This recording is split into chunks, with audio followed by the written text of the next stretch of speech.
Now, we're gonna take things to the naval scene because we've been talking about the land a lot, and I want to give a little treat to some of the folks who like Civil War naval history. This is one of the absolute wackiest sideshow episodes of the American Civil War. So the main character of this little drama is Frederick Townsend Ward, who was from the Northeast, and he was one of the American adventurers who joined William Walker to go on a series of filibusters across Latin America. William Walker in the mid 1850s made a couple of unsuccessful attempts to conquer Baja California and Sonora and just make a separate um, American republic, not part of the United States, just another republic of Americans. He did not win that war, but he was not dissuaded from his desire to go conquer. So after he failed in Mexico, Mr. Walker went down to Nicaragua and he made alliances with different factions of ongoing civil war over there.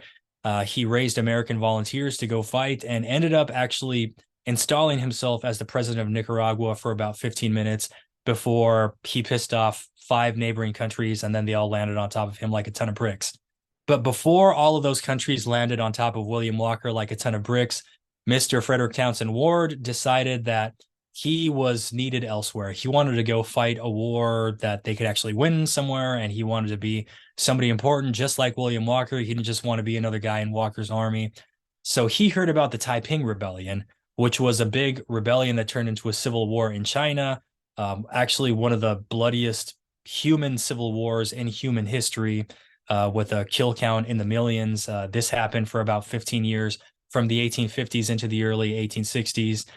So Mr. Ward finds out that the emperor of China is looking for foreign mercenaries to command his armies and to fight in his armies.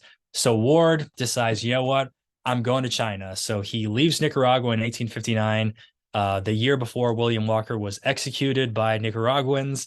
And Mr. Ward made it to China, and he ended up getting commissioned by the Emperor of China as an admiral in the Chinese Navy. He stepped on a lot of toes because different European powers were fighting over little bits of China. The Americans were there, the British were there, the Prussians were there, yeah, all kinds. The French were there, and now these mercenaries were there also, and nobody really knew what flag they were operating under, if they were still citizens. So the British got tired of this guy. They arrested him in 1861, and they handed him over to the U.S. consul. And one of the reasons why the U.S. consul wanted Frederick Townsend Ward is because he had decided at the last minute that he was going to support the Confederacy while still being an admiral in the Chinese Navy. So because he had been working as a mercenary and doing a lot of privateering, or piracy, whatever word you want to use, he made money, he plundered. He outfitted the Neva, which was a steamship, to be a Confederate privateer, and he put some 12-pound guns on it.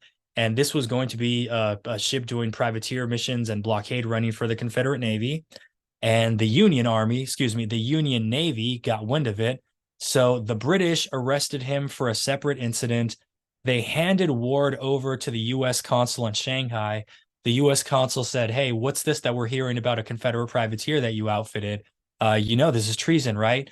And Ward looks the U.S. consul right in the eye and he says, "I am no longer a United States citizen. I am a subject of His Majesty Emperor Isinjoro, and you have no authority over me." That was the last thing that the federal authorities were expecting to hear. And so they released Ward on that technicality, going, "Oh, holy crap, we don't want an international incident here." But they also made it known, if you create problems, we can still, haul you back to Fort Alcatraz anytime that we want. We'll fix up the diplomatic stuff later on.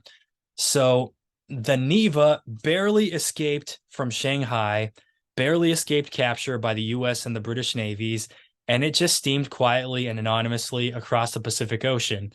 Frederick Townsend Ward spent the rest of the war publicly supporting the Union, and while still fighting as a Chinese mercenary general, he made several gifts of money to the federal government over there in China several times, kind of as a goodwill, and please don't send me over to Fort Alcatraz, type of vibes. So the Neva steamed quietly all the way until it reached the west coast of California.